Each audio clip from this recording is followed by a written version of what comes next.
comment tu définirais la confiance sexuelle?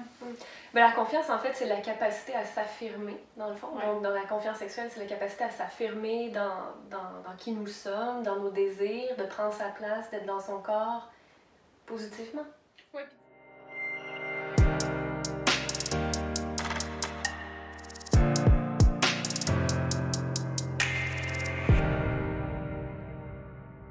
Bonjour, bienvenue sur la chaîne de Deux sexologues. Je suis Valérie Leblanc. Je suis Virginie Lavoie-Dugré. Et aujourd'hui, on vous parle de confiance sexuelle.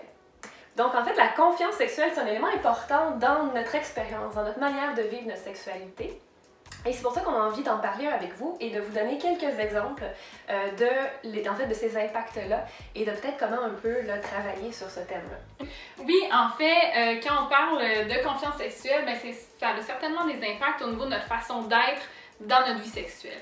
Donc, quand il y a un manque, le manque peut être présent pour toutes sortes de raisons. Donc, par exemple, au niveau de l'image corporelle, c'est sûr que ça peut avoir une influence. Si, par exemple, j'ai certains complexes, si j'aime moins mon corps, si c'est des parties de mon corps que j'aime moins, ça va faire en sorte que je vais peut-être moins me mettre de l'avant, avoir des craintes au niveau de la nudité, donc fermer plus les lumières, ce genre de choses-là qui va faire en sorte que dans la relation sexuelle, il y a peut-être aussi des positions que je vais moins apprécier ou je vais être beaucoup dans ma tête en train de me dire « Oh, à quoi je ressemble présentement, mon ventre, il est comment? » au lieu de vivre ce moment-là. Ouais.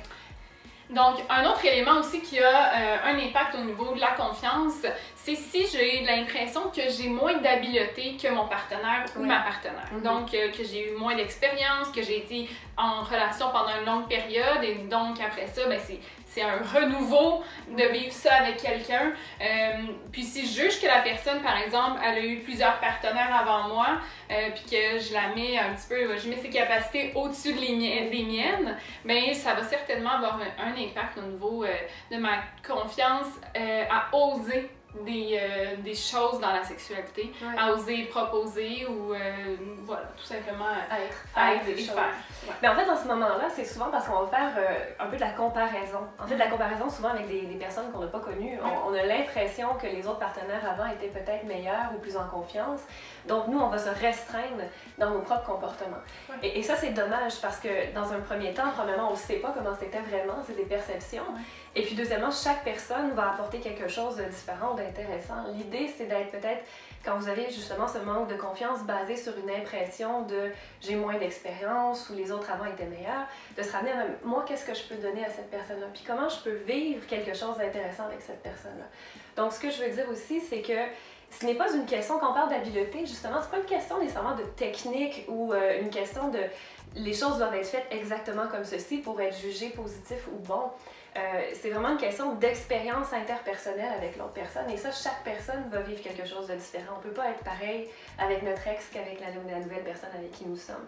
Et donc, c'est d'aller vers peut-être une exploration davantage sur le ressenti, sur ce que mon corps me donne aussi comme sensation, pour revenir sur l'image corporelle, versus qu'est-ce que mon corps a comme image. Est-ce que mes seins sont comme ci, est-ce que mes fesses sont comme ça, est-ce que j'ai cet angle, est-ce qu'il va me trouver belle, est-ce qu'elle va me trouver beau, ou beau et belle, peu importe, mais tu sais, c'est ça l'idée, c'est de se dire, c'est pas juste une question d'apparence, c'est une question de sensation, parce qu'une sexualité, je dirais une sexualité qui est bonne, c'est pas nécessairement une sexualité qui avait telle technique ou telle position, c'est une sexualité qui m'a fait ressentir quelque chose.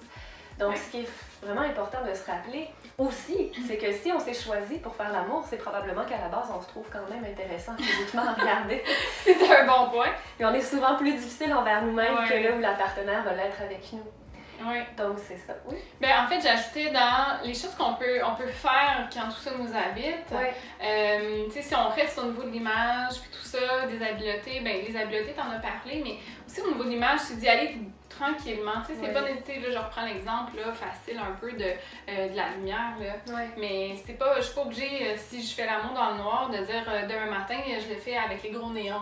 Tu sais, on peut y aller doucement, prendre son temps, s'habituer, rendre ça plus confortable, puis ensuite avancer là-dedans. Oui, tout à fait. Donc, c'est vraiment d'aller toujours dans le respect de ses limites, mais d'oser étirer un petit peu le cadre dans lequel on s'est mis ou mis et de tester au fur et à mesure comment ça nous fait sentir. Parce que je pense que quand on arrive à sortir d'un cadre, de vivre une expérience positive finalement, parce que bien souvent, oui, il y a des exemples probablement où est-ce qu'on s'est pas senti bien, on a eu de la honte et souvent, c'est ça qu'on cherche à éviter justement en sortant de la zone de confort. Mais je dirais que la majeure partie du temps, quand on est avec quelqu'un aussi en qui on a confiance, qui nous respecte, on va pas faire rire de nous, on va pas avoir un jugement, au contraire, on va avoir une réponse positive. Et cette réponse positive va nous amener, nous, par la suite, probablement à oser davantage sortir de notre cadre et vivre une expérience dans la confiance. Parce que quand je sens que j'ai été bien, ben, à ce moment-là, après, je vais pouvoir retourner vers ce comportement-là et dire « Ah, j'ai confiance d'y retourner. » Intégrer ce bien-être-là. Tout à fait. Par moi-même, puis donc ça va venir jouer au niveau de ma capacité à oser, de m'assumer comme dans ma féminité, dans ma masculinité, dans ce que je suis, et justement venir augmenter la confiance sexuelle. Tout à fait. Un autre élément aussi qui a un impact, ben c'est en fait quand je parle justement de masculinité, féminité. Quand j'ai moins de confiance, des fois on peut avoir tendance à vouloir aller à la recherche du fait de se confirmer soi-même dans cette féminité-là, cette masculinité-là. Puis quand l'intention d'avoir une relation sexuelle part initialement de cette recherche-là, c'est là où des fois on peut avoir ça peut créer des enjeux par la suite, créer de l'anxiété aussi, parce que si j'ai pas la réponse souhaitée qui vient confirmer que je suis assez séduisante ou assez sexuelle ou assez peu importe quoi, ben là, oups, au lieu d'avoir un effet, un impact positif au niveau de ma confiance parce que j'ai bien vécu ça, ça va avoir l'effet contraire, donc diminuer ma confiance, créer plus d'anxiété pour la prochaine fois, puis là on tourne dans une roue inverse. C'est normal que la sexualité, compte tenu quand on est dedans, puis on est dans cette zone de la féminité ou de la masculinité-là, c'est normal que si c'est positif, ça amène le résultat de valoriser cette masculinité ou cette féminité-là.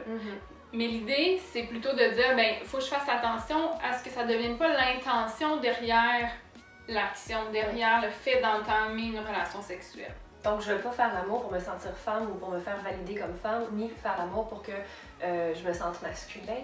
Je veux faire l'amour pour vivre une expérience positive. Si je me sens plus femme, plus homme, après, c'est tant mieux. Ça nous donne cette, on va dire, validation-là. Mais quand on la recherche après ma barre, ça amène de l'anxiété qui nous enlève finalement de la confiance en soi et de la confiance sexuelle. Donc, c'est bien important ce point-là aussi, effectivement. Oui, tout à fait. Puis, je pense que tu voulais aussi aborder au niveau du mode, le mode sexuel dans lequel on peut se mettre. Exactement. Parce qu'il y a une autre chose, des fois, j'entends les gens se dire, bon, ben, là, il faudrait que je sois prête, il faudra que je sois prête, mon partenaire, ma partenaire l'est, et là, moi, j'ai un petit blocage, je me sens gênée, j'ai pas confiance en ma sexualité, dans mon mode sexuel. Mais c'est un mode, donc on peut pas, comme ça, tomber je suis en train de travailler sur quelque chose où je regarde une émission de télé, et là, me dire je suis prête, je me sens sexuelle. C'est un mode, c'est-à-dire c'est comme un peu une partie de nous, limite une forme de petit personnage qu'on sort des fois, qu'on va camper et qui va nous amener à gagner cette confiance-là. Donc ça prend une préparation, une anticipation positive, une préparation psychologique. Et peut-être même, bon, comme on avait déjà parlé de la courbe de réponse sexuelle, on va avoir le désir, l'excitation doit se construire, doit monter. Et là, on est prêt à vraiment peut-être aller avec plus de confiance vers la sexualité. Que ce soit de dire, bon, ben, je vais faire une danse à mon partenaire ou je vais proposer un massage ou amener un peu d'humour. Initier tout simplement quelque chose. Donc, n'oubliez jamais, c'est un mode et ça se met pas nécessairement, la plupart du temps, ça prend pas place en une seconde. Il faut se laisser la chance d'entrer dans cette partie-là de nous, de camper ce mode-là et là, la confiance va commencer à arriver. Puis je donnerais en terminant un exemple, tu sais, on en parlait un peu plus tôt dans les couples qu'on voit des fois dans nos bureaux, c'est ce côté-là de dire il y en a un des deux que ça fait peut-être, je sais pas moi, depuis 5 heures le soir en finissant de travailler, qui s'est dit oh, ce soir on a un temps quand les enfants vont être couchés ou peu importe s'il n'y a pas d'enfants, mais qu'il va y avoir un temps où est-ce que je vais me retrouver avec ma partenaire. Puis là, la personne se met à anticiper positivement ce moment-là. Pendant ce temps-là, l'autre personne est peut-être pas du tout au même endroit dans sa tête. Elle a peut-être une journée plus difficile, des préoccupations ou tout simplement elle n'est pas dans ce mode sexuel dont tu parles, Valérie. Et qui fait en sorte qu'au moment où l'heure prévue arrive, l'heure imaginée si on veut, là, ben, la personne qui ça fait 3 heures qui pense au fait que ça s'en vient est clairement pas à la même place que la personne qui est préoccupée ou qui est pas dans ce mode-là. Fait que là, il y a une confrontation entre les modes des deux. Puis là, souvent, ce qui arrive, ce qu'on voit, c'est ben là, elle veut jamais, quand on arrive à ce moment-là, elle est pas prête, ou ben là, moi j'essaie puis il est pas prêt. Et là, on a l'impression que l'autre ne veut jamais, alors que dans la réalité, c'est simplement qu'on n'était pas au même endroit en même temps. Tout à fait. Non, ça, on n'est pas dans ce mode-là. Il faut se laisser l'ouverture de le travailler ensemble, de voir la sexualité comme un jeu et comme une opportunité, justement, de sortir de notre nous habituel pour rentrer dans ce mode plus séducteur, plus agréable, plus plaisant de la sexualité. Oui, tout à fait. Donc, si je reste dans mon mode toute seule, puis que j'avertis jamais l'autre que je suis là-dedans, ben l'autre personne, tu faire d'ouverture, puis d'être disponible, ben il faut aussi que j'avertisse que, ben toi, ça te tenterait-tu éventuellement, ou tu sais, pas nécessairement en parole, là, ça peut être par des gestes, tout ça, mais aussi annoncer un peu que nous, on commence à être dans ce mode-là. Tout à fait. Donc, merci de nous avoir écoutés. Si vous avez aimé la capsule, n'hésitez pas à faire un pouce en l'air et si ce n'est pas déjà fait, de vous abonner à notre chaîne et d'activer la petite clochette. Merci!